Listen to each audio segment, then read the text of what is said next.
Welcome to the Fit Drivers Podcast, sponsored by PrePass. Only PrePass provides weigh station, bypass, and integrated electronic toll payment services, saving you time, fuel, and money while improving safety and efficiency in trucking. Visit prepass.com for details.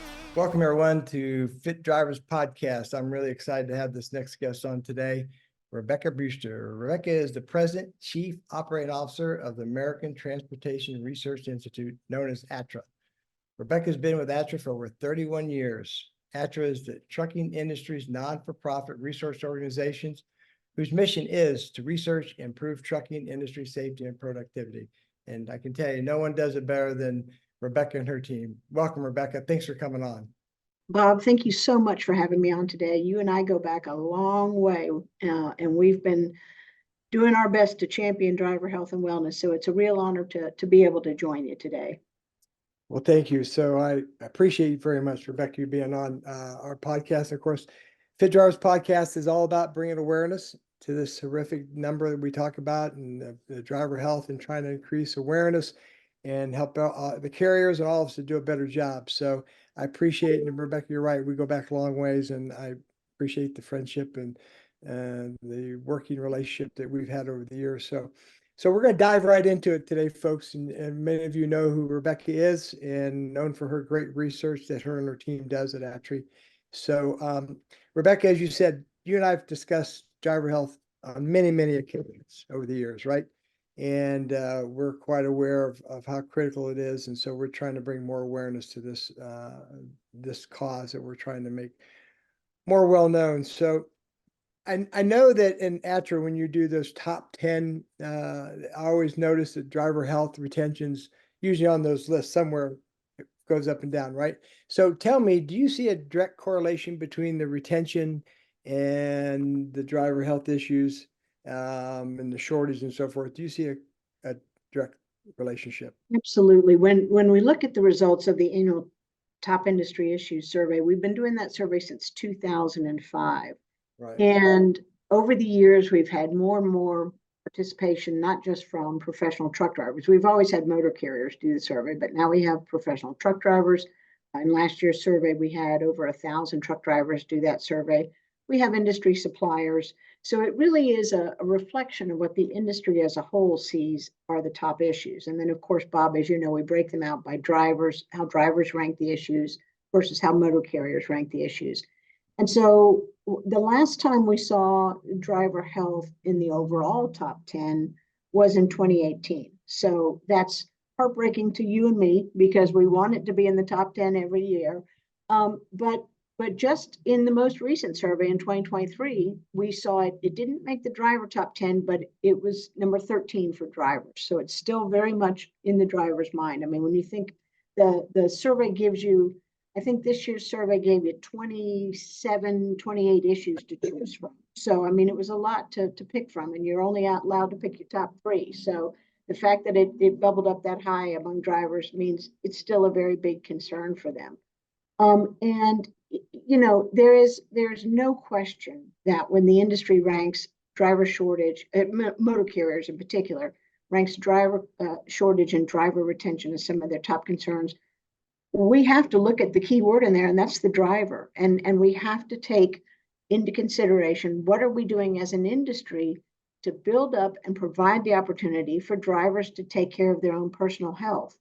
And, you know, years ago, you and I were focused on everything from fatigue to offering drivers the opportunity to work out when they were on the road, helping them understand how critical that is.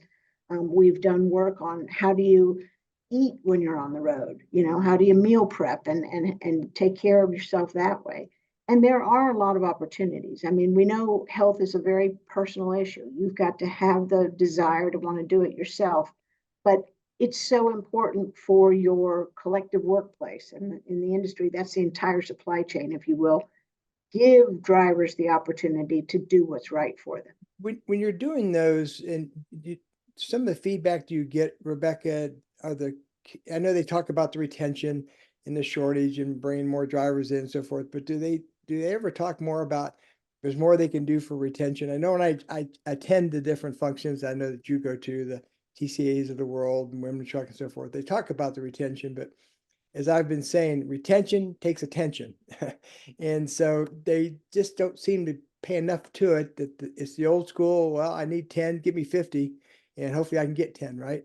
Right, right. And you know, it's unfortunate because I think oftentimes fleets, when they think about getting drivers in and keeping drivers, the idea that they have to, you know, in their minds, add on driver health as a issue they tackle might seem overwhelming. But the fact of the matter is, as you and I know, this is an area where you can really and truly start to take baby steps and do so much for your drivers in just those baby steps. I mean, we used to always say, you know, back in the day, put a blood pressure cuff in your driver lounge so your drivers can check their blood pressure when they're in. You know, it doesn't take, you know, a big, huge program that you have to invest in. You can make little steps.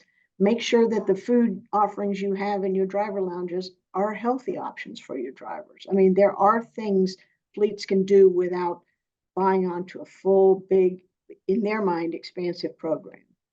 I know I talk a lot of this about all the time that, you know, they think that you got to put a hospital wing on, right? And and ER, it doesn't have to be that way. It's simple information by giving them, like you said, just some general information. So I sent you over the statistics, and I've been working closely with the folks at FMCSA and getting these current numbers, and you know, they're pretty alarming. You know, in some cases, carriers I work with, as much as 60% of their driver pool is on a short-term card, could be 8 months, 9 months, 90 days.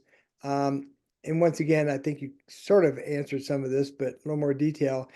Do carriers, my experience been, they don't really pay attention to it. Do you hear them talk much about that these drivers that are on short-term cards need to be addressed? You know, I have a unique vantage point because working with our research advisory committee, the group that identifies what research we should be focused on each year, they of course use the results of the top industry issues survey, but they also use their own experience within their fleets or if there's a supplier, what they see in the industry. And we have, Bob, seen more research conversation around this short-term medical card issue and how impactful it is. I mean, it's not just that, you know, within a year you could lose that driver if they don't get that card renewed and they're gone because they don't correct their health issue.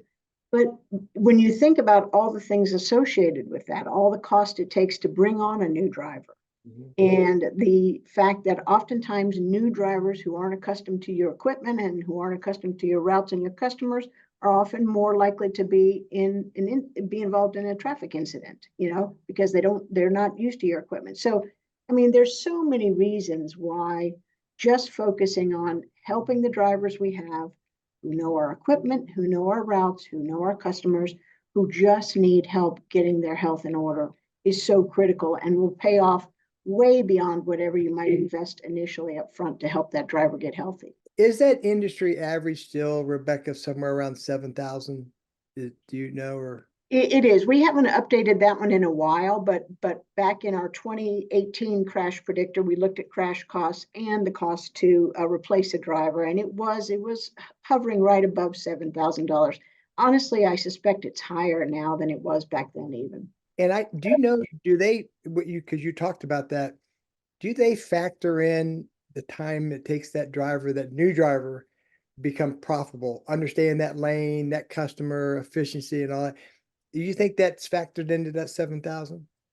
It's not. I know from our calculation, we did not. It was more, you know, what are you putting into recruiting, your recruiting costs? What are your training costs for that new driver? But then that cost sort of stops once they've onboarded. And so, as you would just describe, those costs could continue to still add up if that driver gets involved in an incident or doesn't understand your operations and turns around and leaves right away because it's not what they thought they were getting into. Right. Well, you know, I tell you, I gotta talk about that a little bit because that's why I really first got in to this, really drilling down to understand. As many years ago, I was at a small carrier in Cartersville, Georgia, in with the safety director, and he gets a phone call from this new driver, and the new driver says, "Hey, this is not for me. You know, I'm done." And the safety director said, "No problem. You know, just bring your truck on in. We'll get your process and get your check back to you." He goes, "No, no, you don't understand. I'm done." the truck is at the Motel 6, such address. I've got a gray, I'm going home. So now you got to, right? You got to go retrieve that. There's a whole cost factor into that, right? Right, right. No, And absolutely. if it's a load that a customer is expecting, merchandise, right? So it comes in. So those things, as you know, in our world happen every day, happen all the time. That happens, that takes place out there. So Unfortunately so. yeah, and it's very realistic that takes place out there. And so based on a lot of that information, I mean, you talked about it a little bit earlier on as well. Do you really think that we do enough? Because I know, and because I know I see your posts on your boys are very active in sports and so forth, and you're a sports fan. And much like I look at the NFL, right? They had to come out with protocols for concussions, right? Because they're going back in, and I a lot of times relate the driver to being a professional athlete only on the road. Athletes want to play, right? And drivers want to drive. A lot of times, if you read about on the CDC about the hazard of this profession, that we have a right, or I mean, not a right, but we have a responsibility when somebody works in an environment that could be this detrimental for your health. We need to sometimes protect them from themselves, right? And like I said, they want to get behind the wheel and drive like an athlete wants to play when they know they're injured. Um, do you think that's fair to make that No, analogy? first of all, it's a great comparison. Absolutely. These men and women want to drive. That's the career they've chosen. And we do have a responsibility as an industry to provide them the tools that help them take care of themselves on the road because it is a challenging lifestyle. I mean, it's not for everybody, particularly if you are in a regular route over the road driver. You're going to be in different locations all the time. You don't know if you're going to have access to parking and everything else and all the other challenges we understand. So, whatever your fleet can do to pave that road for you to make it a little smoother as you go down that road is so critical. It's going to pay off so much in that driver's individual health and keeping that driver on board and how they feel about your fleet and in how they treat your customers. I mean, it just the payoff is just tremendous when you think about all the tentacles that just having a healthy, happy driver has. Speaking of the tools that you talked about, one of the projects I'm working on is we know in training these drivers, it's about always instilling them to do a pre-trip check, right? Go around your truck, make sure everything looks good, nothing dangerous can happen. You pull on the road. I'm working hard to create a product that I want them to take it one step further and do a pre-trip fridge check. Because we know in the life of a driver, especially where you live in Atlanta, they're going to get stuck, right? Could be Right. traffic, could be weather, accident, and they sit there, right? And they sit there and they sit there. And when they don't have a good choice to reach for, they make a bad choice. Over smoking, power drinks, sweets, candies, all the kind of things. And so then when the traffic breaks and the wheels get turning, they feel good in the beginning, but it only lasts a short time because their sugar crashes and they get tired because they have not been preparing themselves. So once again, about doing a better job of education, and I'm hoping that we can do more and more of that as we get more of this information out there and get more carriers to take involved in that. But I hear what you're saying. You said it early on, and I hear that a lot. Well, Bob, we only got so much time, don't have a lot of time to dig into it. We got to get them in here, got to get them in the truck. And I said, I get that, but you got to keep them in the truck. So Right. there's got to be ways that we can put 15 minutes in general education of. I know there's a huge movement on, Rebecca, and maybe you could talk about this a little bit, of the next generation, right? Younger kids and adults coming in to get into this. But I feel like we'd be doing them a grave injustice if we didn't use the present stats as a comparison. That this is not where you want to go, right? We want you to live a healthy life and retire healthy. And it's a great profession. You and I both know thousands and thousands of great companies out there, thousands of drivers that make really good money, love it. This is what they like to do. But a lot of them don't get a fair chance. No, absolutely. And I'm hopeful, Bob, as we bring in more younger drivers into the industry, they are a generation that has focused more on physical health. I Right. mean, baby boomers like me, it was sort of an afterthought, you know. I mean, I remember growing up, we had one of those things that you stood in and it shook you, and that was supposed to help you lose weight, you know. And I can just still see my mother in it, you know. So That goes back to the old Elaine Powers and Gloria Marshall days. yeah, Wow. that was a long time ago. So, but I think fast forward to my sons, you know, they grew up in an era where you were more physically active. So I'm hopeful that as we bring young people into the industry, they come in with a sense of wanting to take care of themselves already and will perhaps make it easier for the fleets that they work for to bring them along in that health journey. But we've got to have the fleets doing it. Yes, we got it. Like you said it very well. We got to give them some tools to work with, right? Indeed. Baby steps to start with. So that being said, um, when you do your research, how do you come up with these topics? Is it based on what you hear from feedback from people that when you're posting out there that you're doing this, that, or you want to hear? How do you come up with those topics that you feel worthy enough to spend your time and your team's energy to doing all the data research to come up with it? Right. So we have this external body, our research advisory committee, and that's the group that meets once a year. The RAC members themselves propose research topics.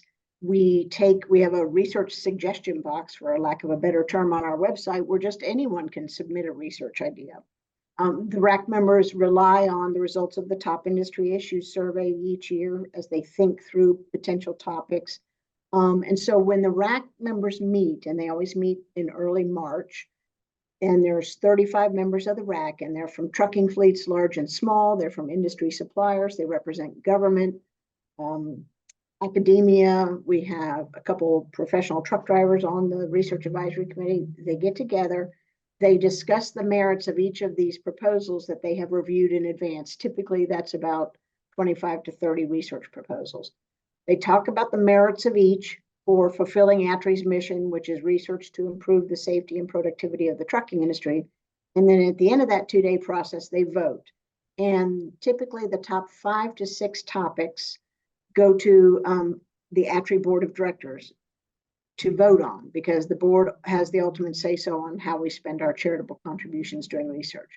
Generally, they approve the RAC's recommendations because they're relying on the RAC to come up with those ideas. So that process happens every year. The RAC just met for 2024. There is a list of 5 topics that will go to the ATRI board when they meet in another month or so. And then once the board approves them, then the professional staff figures out who's going to do what, and we get started on those research topics. Interesting. So I think it was our second podcast we did. We were lucky enough, we had the 2 ladies on from Virginia Tech Institute that do the research. I don't know if you happen to see that, but wow, that was such an empowering. In fact, I'm having them come back on because they've done some more research. They reached out to me. One of our highest viewed podcasts, actually, because they really got down and they talked about how they did the research on drivers that have hypertension, pre-diabetic, sleep issues, and so forth. The drivers that are being treated, their statistics show, was a much safer driver than, of course, drivers who are going untreated. I mean, it's very powerful information. And it's fairly intuitive. Healthy seems like it would intuitively be a safer driver, but we have to have that empirical data, because that, I think, is what's going to move the needle for people, and like it or not, where we can make the connection between that empirical data that shows improving health is going to make a safer driver, we have to do that other dotted line that goes to, this is going to reduce your costs, plain and simple. And, we always see at the top of the motor carrier's list of concerns, insurance cost and availability.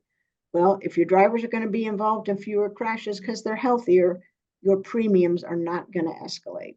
Many times I've sat in these HR insurance meetings around the table, and it just goes around and around. The HR director said, telling the insurance broker, you got to do something about these rates. And the broker goes, you got to stop hiring all these unhealthy people. Yeah. I mean, it's like, well, it's not like these people are, graduating from Kenneth Cooper's aerobic center in Dallas, Texas, right? Say, pick me, I'm ready to be a truck driver. I mean, it is what it is, right? And so But then they come back and say, well, you got to put some programs into effect. And I go to the insurance broker and say, listen, I have a company here that really wants to do something, but they need some financial help. What can you do to help sponsor? Well, we don't really get into that. Well, you want them to have, it's just like, it just goes around and around. Nobody really wants to step up. And you said a few minutes ago, we all know, I mean, this is not rocket science, Rebecca. We know that if we do certain things, your lifestyle is going to be better, you're going to be more productive and so forth. But in your case where you got to prove the numbers. So I hope someday that we can make this a topic for ATRA to dig in and look at. And if I can ever be of help, we've got lots of good information, data we've been collecting now. Last week we had Dr. Olson, Ryan Olson. I don't know if you know Dr. Olson from Oregon, you probably do. Very interesting. If you have a chance to look at our podcast, he's credited with doing the largest CDL research, 450 some drivers, bus and truck. Mhm. So I asked him, I said, Dr. Olson, I said, tell me out of all those numbers when you got done, I'm interested to know how many of those drivers did you help get to a longer term card? And he goes, Bob, you could tell the look on his face. He said, I saw those numbers, you said it over to me. As a researcher, Bob, that went right over my head. I should have done that. We didn't do that. So I said, well, Dr. Olson, don't feel bad because I can tell you, I can call on 10 carriers and probably 9 of them, they don't know either. I Yeah. mean, it isn't something they track, which is really pretty interesting that why they don't. And anytime you bring it to their attention, they go, oh my gosh, how'd this happen? Right. And how come we don't know this? How come we don't keep track of this? And once that comes to light, that's what I'm trying to do. Most of them say, well, we need to do something about this. It's $250 to keep Bob in the seat instead of spending $7,000 to get Mary or Joe in the seat, and we don't know if they're going to stay. Right. They know that Bob wants to be a driver. He's been driving. That's the profession he chose, but he doesn't know how to manage. He knows how to go down the road and be efficient, deliver, take care of the customer, but we don't teach them to manage their health. And I think, and I know you did a podcast on the North American Fatigue Management Program. Yes. And we were very actively involved in the development of that program. And one thing I liked about it was it didn't put all the responsibility on the driver. It didn't say, driver, you have to do X, Y, and Z, because it also has training modules for the fleets, for the shippers, and for the family. And all of us in the supply chain have a responsibility to help provide an environment where drivers can get rest and be healthy. So, helping drivers' families understand what drivers need to do when they're off duty and how they should be treated when they're at home, if you will, is important. You're exactly right. I've noticed that in some of the programs I put together, it is just as important to include this family and the spouse at home. They need to understand what's going on out there and what they can do better to help prepare their spouse or their mate before they go back out that next week to be prepared. I know I've heard some of your talks about when those drivers, that's always a critical time, right? When they've been off for 2 or 3 days and now they go back to work, it's getting back into that schedule. There's, I think, data that shows a lot of times there's interventions that happen out there on the highway because they're coming, they get home and they got so many other things to do with the family, right? And they forget to take care of themselves. Right. The honey-do list is very long when they get home, and understandably, they want to spend time with their family and do what their family needs them to do, but they also need time to decompress and rest and get proper sleep. And so it's important that everybody understands that at the end of the day, that's what's most important for that driver. But helping families understand that is no small task. I mean, it's a much broader reach we've got to get to, but just simple things. I know I would not be as regular of a walker if my husband didn't go walk with me. Sure. Having an exercise buddy at home when those drivers are off the road, because I'm on the road a lot too myself. Yep. It is so important. So that again, it's just education, and we shouldn't think it's just going to be what the driver does themselves. We have to provide those tools and those opportunities. Well, Rebecca, thank you so much for coming on, and I'm sure this will be a very highly viewed one because Rebecca Brewster's talking. Well, thank you. I want to go to the shows. Your room's always packed because what you have to say has always got good information, good data, good feedback. So I appreciate it so much, and we look forward to hopefully talking to you again and hopefully seeing this project on after list sometime in the future. Sounds good. Thanks, Bob. Have a great one. Thanks, friend. Only Prepass provides waystation, bypass, and integrated electronic toll payment services. Visit prepass.com for details.